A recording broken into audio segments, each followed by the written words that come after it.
রাত 12টা বাজে। শহরের গলিপথগুলো এক ধরনের নিস্তব্ধতায় ভরা। দূরের ল্যাম্পপোস্টের হালকা আলো ফুটো করে পড়ে পিচ্ছিল সড়কে। হঠাৎ কারো কণ্ঠ শোনার মতো কিছু নেই, শুধু বাতাসে পাতার রুক্ষ শব্দ। তন্ময় তার হাতে থাকা ছোট ব্যাগটা শক্ত করে ধরেছে। ব্যাগের মধ্যে নেই কোন সোনার দাগ, নেই কোন বড় সম্পদ, শুধু অতীতের স্মৃতি। তন্ময় জানে আজকের এই রাতটা তার জীবনের শেষ এক ধরনের সমাপ্তি হতে যাচ্ছে। কারণ আজ সে শেষবার দেখবে নীলাকে। নীলা, সেই মেয়েটি যার জন্য তার হৃদয় বছরের পর বছর ধরে ঝরে পড়ছিল। ছোটবেলার মতো স্বচ্ছ হাসি, চোখে সেই মৃদু আভা, যেটা একবার দেখলেই মনে ঝরতে শুরু করে অজানা সঙ্গীত। তাদের প্রেমটা শুরু হয়েছিল কলেজের দিনগুলোতে। প্রথম দেখা, প্রথম কথা, প্রথম হাসি। নীলা সব সময় বলতো, তুমি ছাড়া আমার কলেজটা অচল, আর তন্ময় হেসে বলতো, আমি সব সময় তোমার পাশে থাকব, এমনকি যখন তুমি চাইবে না। কিন্তু জীবন তাদের অন্য পথে নিয়ে গেছে। নীলা একটা ভালো চাকরি পেয়ে বিদেশে চলে গেল। তন্ময় কলেজ শেষ করে শহরে থেকেই কাজ করতে লাগলো। ফোন, মেসেজ, ভিজিট সবকিছু একসময় নিস্তব্ধ হয়ে গেল। মনে পড়ে সেই দিন যখন নীলা হঠাৎ চিঠি দিয়েছিল। তন্ময় হাতে চিঠি নিয়েই ভেতরে ভেতরে কেঁদেছিল, কিন্তু কেউ দেখেনি। চিঠিতে লেখা ছিল, আমরা একে অপরকে চাই, কিন্তু এই পৃথিবী আমাদের সঙ্গে অন্য পরিকল্পনা করেছে। তুমি ভালো থেকো, আমি সব সময় তোমার স্মৃতির সঙ্গে থাকব। সময়ের পরিপ্রেক্ষিতে তন্ময় বুঝতে পারল, নীলা চিঠিটা দিয়েছিল যেন সে কোনো দিন ফিরে তাকাবে না। আজ সেই চিঠি হাতে নিয়ে তন্ময় দাঁড়িয়ে আছে নীলার বাড়ির সামনে। বাড়িটা নতুন সাজানো, সামনে ফুলের তোড়া, বাতি, সবকিছু যেন কোনো অনুষ্ঠানের প্রস্তুতি দেখাচ্ছে। চোখে তার অজানা এক অস্থিরতা, এ কি সত্যিই শেষ দেখা হবে? নীলা কি জানে যে কেউ দাঁড়িয়ে আছে দূরে, শুধুই তাকিয়ে আছে। হঠাৎ দরজা খুলল।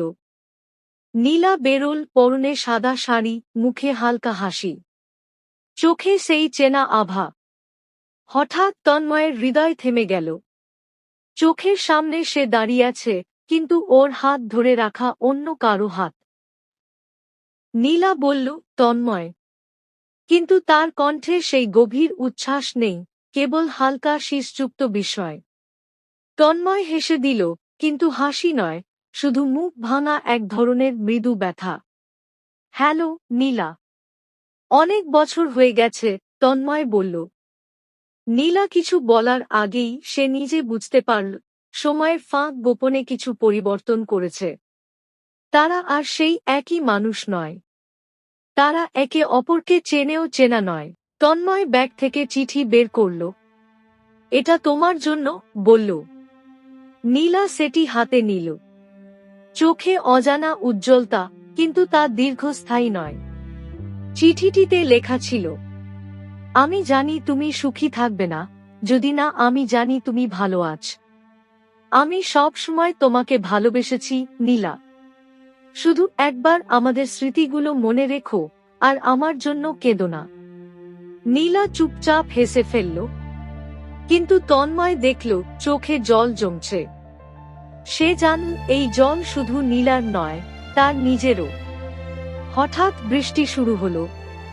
নীলা ভেজা না হয়ে ঘরে ঢুকল, আর তন্ময় রইল বাইরে। বৃষ্টি পড়ছে তার মাথায়, কাঁধে, আর সবচেয়ে বেশি হৃদয়ে। প্রথমে সে দাঁড়িয়ে রইল, তারপর ধীরে ধীরে হাঁটতে লাগল। ঘরে ঢোকার পর নীলা চিঠি খুলল। পড়তে পড়তে সে কেঁদে ফেলল। সে জানল তন্ময় এখনো তার জীবনের অংশ, কিন্তু আজ দুজনের পথ আলাদা। রাতের শেষ দিকে তন্ময় ফিরল নিজের ছোট অ্যাপার্টমেন্টে। তার হাতে আর কিছু নেই, শুধু স্মৃতি। তবু সে শান্ত, কারণ ভালোবাসা কখনো মরতে পারে না, শুধু পথ বদলায়। একটু পরে সে জানল, চিঠির শেষে লেখা কথাগুলো কেবল স্মৃতিরই নয়, বাস্তবেরও। তুমি ছাড়া আমি একদিনও বাঁচতে পারবো না। তন্ময় কেঁদে ফেলল। প্রথমবারের মতো সে নিজেকে সম্পূর্ণভাবে ছেড়ে দিল।